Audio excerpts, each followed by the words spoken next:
In the 1600s, the Dutch East India Company employed hundreds of ships to trade gold, porcelain, spices, and silks around the globe. But running this massive operation wasn't cheap. In order to fund their expensive voyages, the company turned to private citizens, individuals who could invest money to support the trip in exchange for a share of the ship's profits. This practice allowed the company to afford even grander voyages, increasing profits for both themselves and their savvy investors.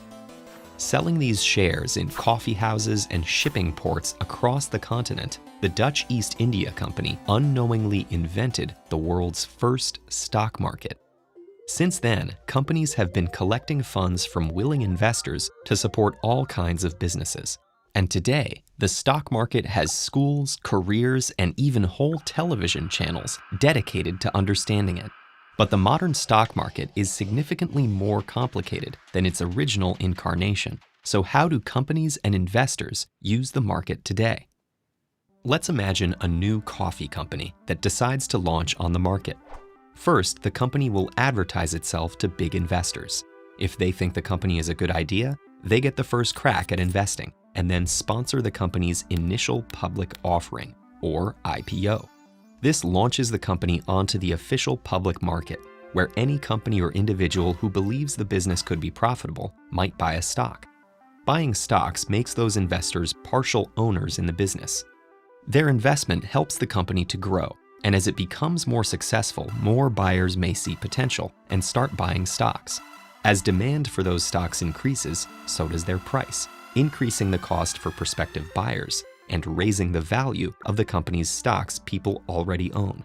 For the company, this increased interest helps fund new initiatives and also boosts its overall market value by showing how many people are willing to invest in their idea.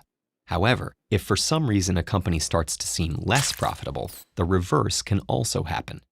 If investors think their stock value is going to decline, they'll sell their stocks with the hopes of making a profit before the company loses more value. As stocks are sold and demand for the stock goes down, the stock price falls, and with it, the company's market value. This can leave investors with big losses, unless the company starts to look profitable again. This seesaw of supply and demand is influenced by many factors. Companies are under the unavoidable influence of market forces, such as the fluctuating price of materials, changes in production technology, and the shifting costs of labor. Investors may be worried about changes in leadership, bad publicity, or larger factors like new laws and trade policies. And of course, plenty of investors are simply ready to sell valuable stocks and pursue personal interests. All these variables cause day-to-day noise in the market, which can make companies appear more or less successful. And in the stock market, appearing to lose value often leads to losing investors, and in turn, losing actual value. Human confidence in the market has the power to trigger everything from economic booms to financial crises. And this difficult-to-track variable is why most professionals promote reliable long-term investing over trying to make quick cash. However, experts are constantly building tools in efforts to increase their chances of success in this highly unpredictable system. But the stock market is not just for the rich and powerful. With the dawn of the internet, everyday investors can buy stocks in many of the exact same ways a large investor would.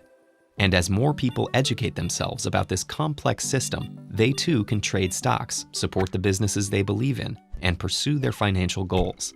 The first step is getting invested.